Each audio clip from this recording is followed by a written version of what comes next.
This is a 31 Pearls production. All rights reserved. Please remember to like, comment, and subscribe. The Kebra Nagast, Chapter 77, Concerning the King of Persia. And the king of Persia is likewise of the seed of Shem, and we will inform you concerning the matters that relate to him. Judah begot 2 sons, and he brought in Tamar for his eldest son, and he died. And Judah sent his younger son to her, that he might raise up seed to his brother by his brother's wife. And he did that which God hated, and he did not wish to raise up seed to his brother, as his father Judah had commanded him. Now when he lay with Tamar, he made his seed to go into the ground, so that it might not germinate in her womb, and be called the seed of his brother. But he wished to raise up seed by his own wife in his own name. And when God saw his evil act, he turned his face away from him and slew him. And Judah, the father-in-law of Tamar, brought her back, and set her in the house of her father, and said unto her kinsfolk, Keep carefully this Israelitish woman, and let her not defile herself with an alien.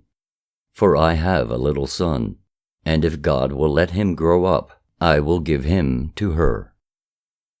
And whilst Tamar was living as a widow in her father's house, behold, Judah her father-in-law came to the place where his sheepfolds were to shear wool, with great satisfaction and pleasure.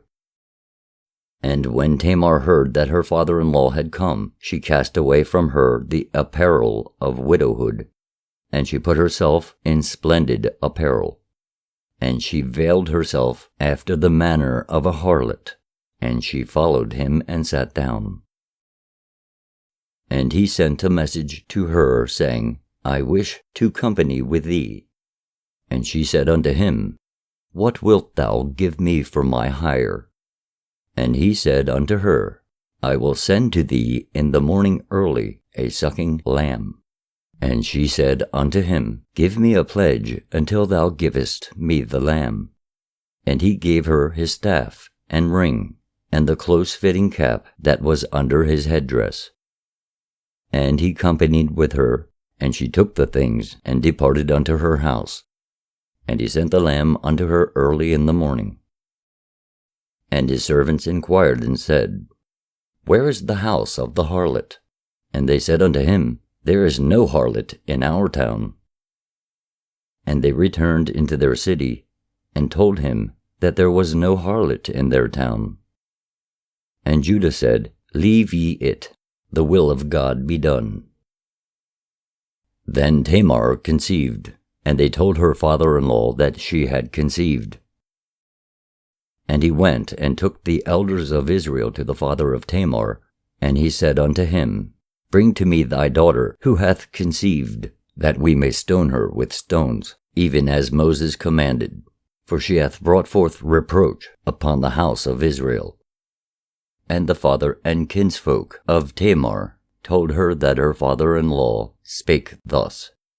And she brought out the ring, and the staff, and the cap, and gave them to her father and her kinsfolk.